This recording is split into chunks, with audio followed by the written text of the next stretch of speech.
Okay, so assuming Ratatoskr did not get a massive buff next patch, who would you think would become the new best god? I'll give you a few seconds to guess. Also feel free to write your guess in the comments right now. I'm thinking this time quite a few of you may have guessed the same way that I was guessing, because I've seen a few of you talk about this god already. The character in question, who is not actually a god or a goddess, is Arachne. Arachne had incredible stats on the last patch already, and we will talk about why I think she is going to become the dominating meta god in the next patch. And then we're also going to talk about builds. Now again, this kind of leaves out the fact that Ratatoskr got massive buffs, and I do not think that all of his icons will be buffed from the start of the split, basically. I think that'll take some work, that's a separate story, because he's essentially like a new god now. But for Arachne specifically, I think things are going up. If we look at her stats on SMITE GG at the moment, then we can see that she is in spot number 3, really close to Noah, and also probably played more than both the higher gods, being Noah and Hades, who are typically not getting those stats across all ranks. If we check on ranked.casualsmite.com, then we can see that her conquest ranked stats here are very similar as well, and here she's even in 2nd place. So very good performance overall, going up a fair bit. We can also see that this is not something that is just related to pub stomping or anything like that, which is often what people tend to say about Arachne. Because if you look at her win rate, it is consistently high. The only two outliers here are Bronze, where people I guess just don't really know how to play her yet, and Masters, which is just a little bit lower than the rest, but still well above average with 54.81%. In every other division, she's just super high in terms of stats, so definitely performing well overall. And a quick note here on the topic of not knowing how to play a character. I know I did a ton of wrong things with Arachne in that gameplay. A lot of things went wrong at the start of the game with DCs and everything. And also, you will see me building Crusher later. That is because we banned Atalanta's bow. I would typically not recommend building Crusher on Arachne. It was basically a replacement item to see how the build would feel if we put in a similar item that doesn't have any other effects. Just to throw that in there for clarification, we didn't even end up actually being able to finish the game because one of the players had to leave. But back to the topic, what about her performance in other game modes? We see her in spot number 13 in Arena, and she already went up by 10 spots here. We see her in spot number 1 in Casual Conquest, number 6 in Joust, number 6 in Clash, number 2 in Siege. In the other modes, like Assault, she's not doing that well. In Duel, she's also really good.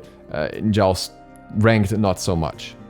But generally speaking, we can see a tendency similar to that of Kukulkan after his buffs here, where she is just performing very well in many regards.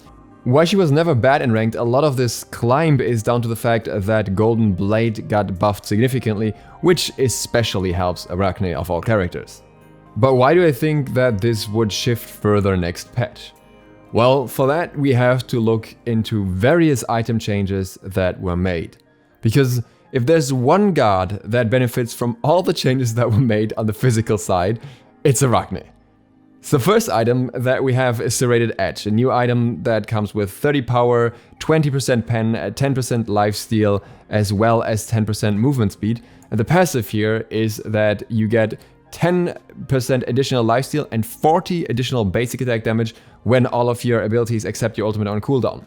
That works perfectly for Arachne because all of her abilities go on cooldown the second they are used, not after they run out. She also is someone who gets a large portion of her damage from her basic attacks, and she has an easy time sticking to enemies, so everything about this item is made for her, and most people have figured that out. But it doesn't end there. The next item that I think is on a lot of people's radar is Atalanta's Bow. Atalanta's Bow comes with 25 power after its nerf, 30% attack speed, 20% penetration as well, and then if you get a kill and assist, you get an extra 20% attack speed and a 40% haste effect. Not the full haste, but a 40% haste effect.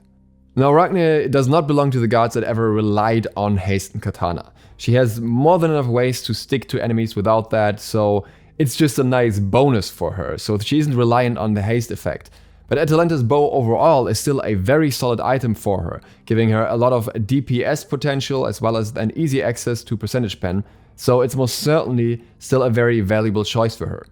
I would not say that it's necessarily core on her, because I think it is a little bit better on hunters who have no other means of even getting haste, but I would say it's still a strong item to consider. The reason why I would say it's not core is that there are multiple other items that also come with percentage pen that may actually be more useful for her. And the issue is that if you already have Serrated Edge and you build Atalanta's bow, you're already at 40% pen that way. I'm still expecting and hoping that Atalanta's bow's percentage pen will get nerfed further down the line, and if that happens, then you can obviously fit it into your builds a little bit better because you just have to ditch one of the other items. The other two items in question are, first of all, Berserker's Shield. Berserker's Shield gets a complete overhaul, 2,500 gold now. It comes with 40 power and 20% attack speed as well as 10% pen, and also 30 physical protection. So a bunch of stats that Arachne uses anyways, plus a little bit of physical defense, which allows her to get more into the enemy's face. Along with that comes a very nice passive. If you drop below 40% HP, you go Berserk, which provides you with 20 physical power and 20% attack speed for 5 seconds. And this refreshes if you heal up and then get redamaged, which means that Arachne has a pretty decent chance to proc it multiple times if her 1 isn't out cooldown by the time it procs.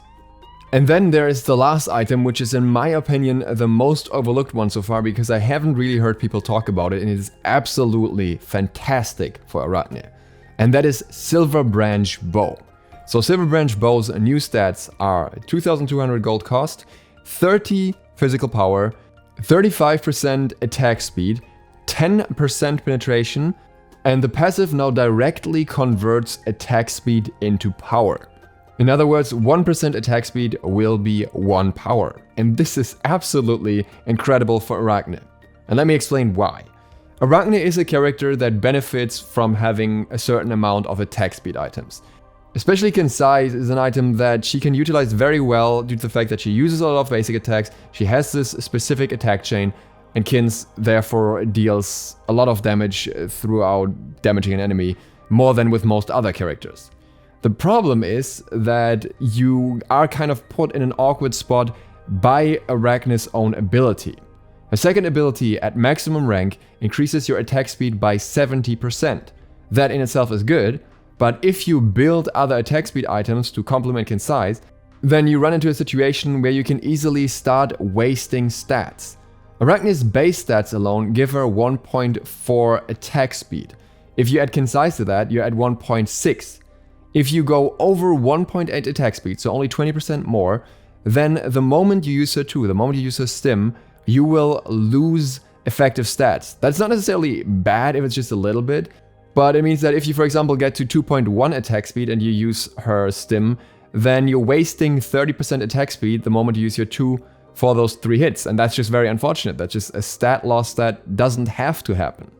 And keep in mind that at the moment you already reached 1.8 attack speed if you just add Golden Blade to your Concise. That's it, that's all you need to reach this cap. And preventing yourself from going over this cap at the same time means that you're sacrificing potential effectiveness of Concise that you could have if you build more attack speed, but then would again lose out on when you use your 2. So Silverbranch solves all of this by simply converting your attack speed directly into power. That means if you were to build attack speed cap 2.5 and you used your 2 then, it would essentially be a temporary blood forge on top of what you have, roughly. A little bit less, but you get the idea. What you may have noticed between these new items is that a lot of them come with a degree of attack speed. If you look at Atalanta's bow, if you look at Berserker's shield, and both of these actually have effects that increase their attack speed further. Again, those are not stats that you want to waste under certain circumstances, so it's much nicer when you can benefit from them all by implementing Silverbranch. Again, that's currently a problem with Atalanta's because then you overcap penetration a little bit, percentage penetration, which you want to avoid in my opinion, even though it could still be worth it. But there are definitely ways to get a lot of benefit out of this. Likewise, keep in mind that these are obviously only percentage pen items and not flat pen items, but if you include Stonecutting Sword in your build, which you should on Arachne, then that won't be a problem because you already have 30 flat shred from that, so yeah, you don't really need much more in most situations. And you can also throw in an RC in late game if you want some more. So as you can see, there's a ton of stuff that works really well for Arachne that has been changed, and I think that will definitely contribute to her doing very, very well. It could happen that somehow Hunters end up completely on top and just dominate everything due to the new builds, but if that's not the case, I think Arachne has a very good shot at being a really, really strong contender for spot number 1 or 2 up there for now. And I wanted to throw some late game builds at you here with the stats as well, just so you get a better picture of that. I will not include your typical early game items, so you could run Golden Blade at the start of the game and not even build boots. You could build power boots at the start of the game. That's up to you. I'm gonna look at the very finished build here when you sell either of those. But both of them come with good stats for Arachne as well. Obviously, it's just your decision how you want to start out, though I would recommend Golden Blade in most situations. So 3 core items, which in my opinion are all very strong in Arachne, are Stone Cutting Sword, Serrated Edge, and Kin Size. That also means we have a ton of movement speed from this already. We can see our stats here, combined with Arachne's base stats. So this gives you an overview of what we have so far. The power value in question is the basic attack damage value. Now we want to add some more items. If we go for a offense is the best defense build, then we could add Berserker's Shield, Silverbranch Bow, and RC. What this means is we get more physical defense at all times, we get a lot of benefits if we drop under certain HP threshold, and we get benefits for going over attack speed cap as well. So you can see our stats here, we're almost at cap, so we're gonna get a lot of extra power out of this. And we are also at 103 physical defense plus up to 30 from Stone Cutting Sword. The big weakness of this build most definitely is the lack of magical defense, so this is not something you can run into a heavy magical comp. What I want you to understand here is, depending on how you normally play, you may have to slightly adjust your playstyle with this build. Because the highest power that you have is while your 2 is active, and I tested to make sure this works this way. So if you use your 1 before your 2 is active, it'll actually deal less damage, because then the power scaling is slightly lower because you don't get the extra power through the attack speed from the 2 that's applied to Silverbranch. So you want to use the 2 first and then the 1 in order to get more damage out of the 1 and more healing as well. The same goes for any other build, including Silverbranch Bow here. Alternatively, we could look at the same build but include Magi's Blessing instead. We'll see here is that our attack speed obviously drops a little bit, we don't have RC, so we're at 2.15 attack speed, but instead of having a little bit of build-up physical protection, we already have more from the start here, and we still get the 30 from Stone Cutting Sword, and we have some more magical protection as well, which are not listed here. Even this build comes with 272 basic attack damage before we activate any of the effects that we have, and the attack speed is still high enough to get tons of procs of Kins, and we have various other effects that can still, again, give us more attack speed. So yeah, still very good stat-wise. Now, if we were to say we want to go Atalanta's Bow instead, and we don't want to overcap, then we could combine Atalanta's Bow, RC, and Magi's Blessing. So drops our power a little bit, attack speed stays around the same level. It doesn't give us the same physical defense, so this is something that I wouldn't run into a physical heavy comp. I think Berserker's Shield is just too good there, but it has its own benefits through that. Especially in the lifesteal department, you do much better, but you're losing the benefit from your 2 here, so I would prefer builds that can include Silverbranch Bow. You could obviously also close off these builds with other items. You could still include a Bloodforge or something. It doesn't really change anything, it's still effective, but I think these are more interesting options to look at the moment.